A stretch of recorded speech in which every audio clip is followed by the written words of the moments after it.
Hey, welcome back to RamZland. Today I want to show you how to make your own laser microscope. Check this out. Okay, for this demonstration, I'm using a clamp, a syringe, 2 binder clips, a green laser pointer, scissors, a plastic cup, 2 styrofoam plates. This is pond water, and this is lycopodium powder. The first step is to create a stand for your laser pointer by just cutting a notch on both sides of a plastic cup that's about the same height as the clamp that's going to hold your syringe. So I'm just cutting a notch, and this is going to be a stand for your laser pointer. So when you just put it here, you can rest your laser pointer like that. Next, you're going to prepare your projection screen. I'm just using these white styrofoam plates, a couple of them. If you put a binder clip on the edge like this, you can use it to prop the plate up like a little screen. Okay, with your laser pointer resting in the cup stand that you made, you're going to measure about how low your syringe needs to be.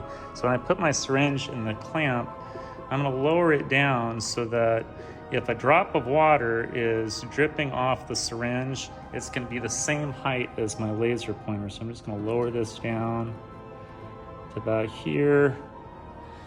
And then the laser pointer is going to go through that drop. It's going to be magnified about 1,000 times, and I'll project an image onto my plate.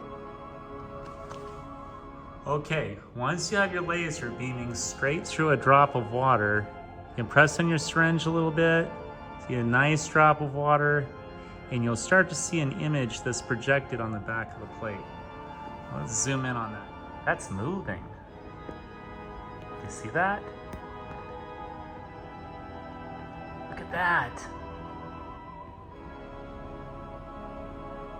Look at all that activity in that droplet of water. Just amazing. Look at that. What?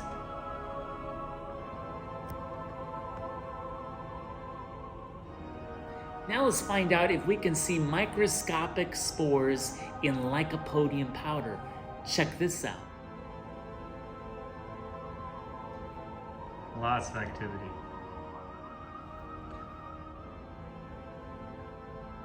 Look at all those spores swirling around.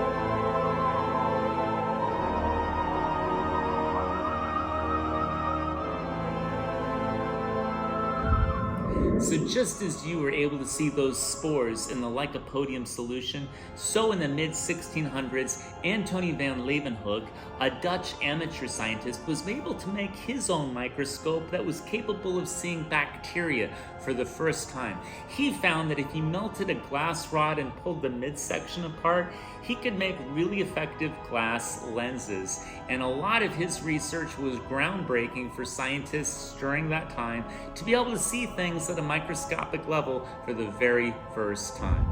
I hope you enjoyed today's edition of RamZland, and I'll see you next time. If you enjoyed this presentation, be sure to remember to like and subscribe.